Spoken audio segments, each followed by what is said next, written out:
ಮೊನ್ನೆನೇ ಹೇಳಾಗಿದೆ. ಜವಳಿ ಇಲಾಖೆಯವ್ರಿಗೆ minister phone ಮಾಡಿ ಹೋಗಬೇಡ, ನಾನು ಬರ್ತೀನಿ, ನಾನು ಬರೋದಿನ ನೀನು ಹೋಗಿ ಅಂದರೆ ಶುಕ್ರವಾರ ಬರ್ತಾರಲ್ವ.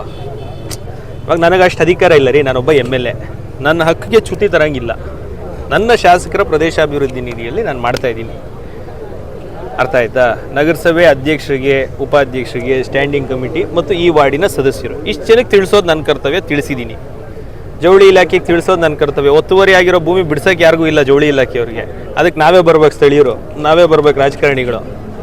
ಸರ್ಕಾರಿ ಆಸ್ತಿ, ಸಾರ್ವಜನಿಕರ ಆಸ್ತಿ, ನಮ್ಮಪ್ಪಂದೋ ಅಥವಾ ಬೇರೆ ಪಾರ್ಟಿಯಲ್ಲಿರೋ ರಾಜಕಾರಣಿಯವ್ರ ಅಪ್ಪಂದೋ ಈ ಆಸ್ತಿ ಅಲ್ಲ, ಸಾರ್ವಜನಿಕರ ಆಸ್ತಿ. ಸಾರ್ವಜನಿಕರ ಕೈಯಲ್ಲೇ ಇವತ್ತು ಶಂಕುಸ್ಥಾಪನೆ ನೆರವೇರಿಸಿದ್ದೀವಿ.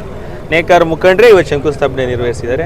ಉದ್ಘಾಟನೆನೂ ಅವ್ರ ಕೈಯಲ್ಲೇ ಮಾಡಿಸ್ತೀವಿ. ಅವತ್ತು ಮುಖ್ಯಮಂತ್ರಿಗಳನ್ನೂ ಕರೆಸ್ತೀವಿ. ಅಲ್ಲ, ನೀವು ಜಿಲ್ಲಾ ಉಸ್ತುವಾರಿ ಜೊತೆ ಮಾತಾಡಿದ್ದೀವಿ. ಅಲ್ಲ, ಇಲ್ಲಿ ಮತ್ತೆ ಕಾಂಗ್ರೆಸ್ ಪ್ರೊಟೆಸ್ಟ್ ಪಾಪ 10 ವರ್ಷ ಅವ್ರ ಕೈಯಲ್ಲಿ ಮಾಡೋಕ್ಕಾಗಿಲ್ಲ. ಕೈಲಾದವನು ಮೈಪರ್ಚ್ಕಂಡ ಅಂದಂಗೆ ಕೆಲವು ಹೇಳಿದ್ನಲ್ಲ, ನೇಕಾರ್ ಯಾವ ಇಲಾಖೆಗೆ ಬರ್ತಾರೆ ಅಂತ ಗೊತ್ತಿಲ್ಲದೆ ಇರೋಂಥವ್ರು ನಮ್ಮನ್ನು ಆಳಿದ್ರೆ ಏನಾಗುತ್ತೆ ಅನ್ನೋ ಪರಿಸ್ಥಿತಿಗೆ ಇವತ್ತಾಗಿರೋದು ಉದಾಹರಣೆ. ನೇಕಾರರು ಬರುವಂಥದ್ದು ಯಾವ ಇಲಾಖೆಗೆ? ಮಾರಾಟ ಮಳಿಗೆ ಸರಿ, ರೇಷ್ಮೆ ಮಾರಾಟ, ಸೀರೆಗಳ ಮಾರಾಟ ಮಳಿಗೆ. ಸೀರೆ ನೇಯ್ದರು ಅಂತಾನೆ ಇಲ್ಲಿ ಮಾರೋದು, ಕಚ್ಚಾ ರೇಷ್ಮೆಯನ್ನು ಮಾರ್ತಾ ಇಲ್ಲ ತಾನೆ. ಅದು ಜವಳಿ ಇಲಾಖೆಗೆ ಬರಬೇಕು ಅನ್ನೋಷ್ಟು ತಿಳುವಳಿಕೆ ಇಲ್ಲದೆ ಇರೋರು ನಮ್ಮನ್ನು ಆಳಿದ್ರೆ ಏನು ಸಮಸ್ಯೆ ಆಗುತ್ತೆ, ನಾವು ಎಷ್ಟು ಹಿಂದೆ ಹೋಗ್ತೀವಿ. ಅದನ್ನು ಸರಿಪಡಿಸೋಕ್ಕೆ ನನಗೆ 2.5 ವರ್ಷ ಆಗಿರೋದು. ಇಲಾಖೆ ಕಾರ್ಯದರ್ಶಿಗಳು ಹೋಗಿ, IAS ಹೋಗಿ, ಮುಖ್ಯ ಕಾರ್ಯದರ್ಶಿಗೆ ಹೋಗಿ ಒಂದು ಇಲಾಖೆಯಿಂದ ಒಂದು ಇಲಾಖೆ ಹಸ್ತಾಂತರ ಮಾಡಬೇಕು ಅಂದರೆ ಜಾಸ್ತಿ ಕಷ್ಟ ಇದೆ.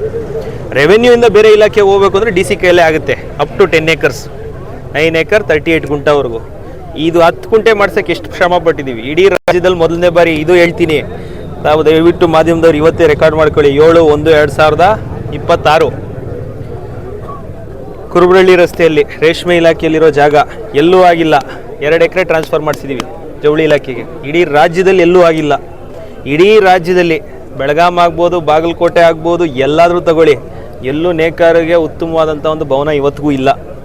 ರಾಜ್ಯದಲ್ಲಿ ಮಾದರಿಯಾಗಿ ಇವತ್ತು ದೊಡ್ಡಬಳ್ಳಾಪುರದಲ್ಲಿ ಕಂಚಿಗಿಂತ ಹೆಚ್ಚಿನ ಒಳ್ಳೆಯ ಮಾದರಿಯಲ್ಲಿ ಒಂದು ರೇಷ್ಮೆ ಭವನವನ್ನು ನಮ್ಮ ಕುರುಬರಳ್ಳಿ ನ್ಯಾಷನಲ್ ಹೈವೇ ಫೇಸಿಂಗ್ 2 ಎಕರೆ ಜಮೀನನ್ನು ಮಂಜೂರು ಮಾಡಿಸಿರೋ ಕೀರ್ತಿ ನನಗಿರುತ್ತೆ. ನೀವು ಯಾವುದೋ ಸಣ್ಣೊಂದು ಗುದ್ಲಿ ಪೂಜೆಗೆ ಮಾಡಿಸಿದ್ರು, ನನ್ನ ಮಗನಿಗೆ ಇವಾಗ 3 ವರ್ಷ, ಅವ್ನು ಓಟ್ ಹಾಕೋ ಕಾಲದಲ್ಲೂ ನಮ್ಮ ಅಪ್ಪನೇ ಇದನ್ನು ಮಾಡಿಸಿದ್ದು, ನಮ್ಮ ಅಪ್ಪನ ಅಧಿಕಾರ ಅವಧಿಯಲ್ಲಿ ಮಾಡಿದ್ದು ಅನ್ನೋ ರೀತಿಯಲ್ಲಿ ಹೆಸರುಳಿಯೋ ರೀತಿ ಕೆಲಸ ಮಾಡಿ ಹೋಗ್ತೀವಿ ನಾವು. Thank you.